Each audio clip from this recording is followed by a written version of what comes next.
Actually, satisfied, pero meron pa rin konti na dapat na rin masama. Kaya lang, ay wala, hanggang bali, 8 lang ang pinili namin dahil matik na yun, 2 MVP.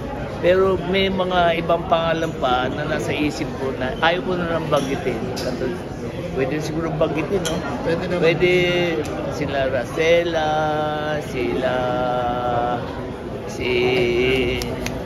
yung dating konsyal ng Valenzuela, si Esplana, marami pang iba. Kaya lang, one at a time.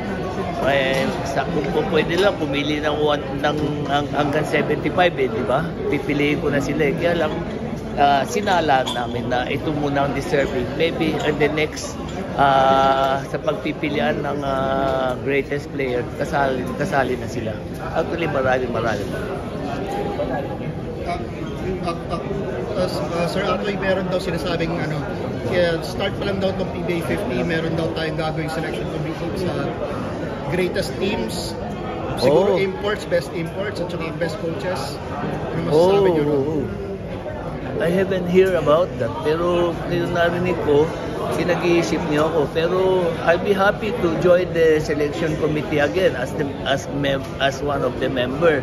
Kasi siguro naman sa lawak ng haba ng nilaro ko at sa napanood ko sa mga import, pwede na rin ako maging member ng committee. Actually, we're not talking about that. We're talking about the Hall of Fame.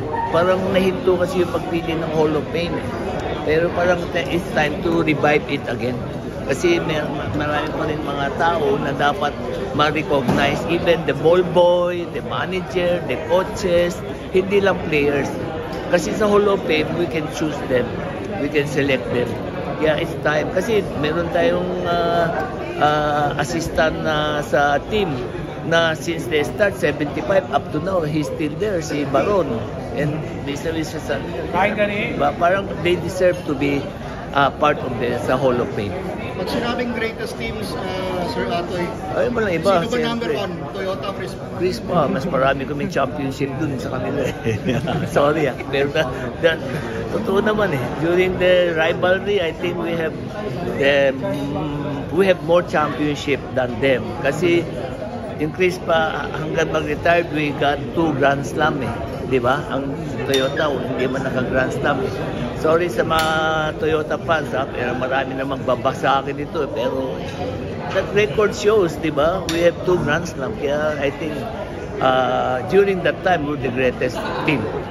Pero now, we do not know kasi di ba? Panahon Kaya it's very hard to compare the 75 to 85 and 85 to 90s to you cannot compare. Parang kino-compare natin who's the GOAT. Michael Jordan, LeBron James. Pero sabihin kanya-kanyang era Kaya all time, di ba? Speaking of the double Grand Slams, tingin nyo ba bakit wala pang nakakatumbas ng double Grand Slam? Meron yata. Meron na ba? Wala pa, coach. Wala pa? Kaya pa lang.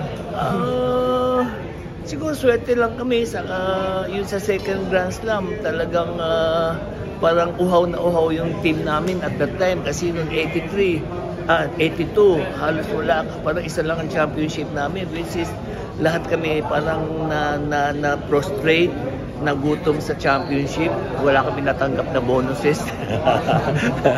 And then parang diba, parang sabik uli na uhaw o nagutom sa championship. Kaya patapos pumasok si Coach Tommy Manotoc na medyo inayos yung sistema, nagbago ng sistema. Kaya parang pati sa defense namin, nagbago lahat. Kaya siguro nakuha namin uli yung Grand Slam. Kasi at that time, pinalitan ni Tommy si Coach Baby Dalupan di ba? Hindi ko siya sabi hindi magaling si Baby. Pero parang sa tagal namin ni Baby, basang-basa na ng ibang teams yung galawan namin. Kaya medyo nahihirapan na kami. Nung pumasok si Tommy, binago niya yung sistema. Nagkaroon na kami ng team defense, double teaming, rotation.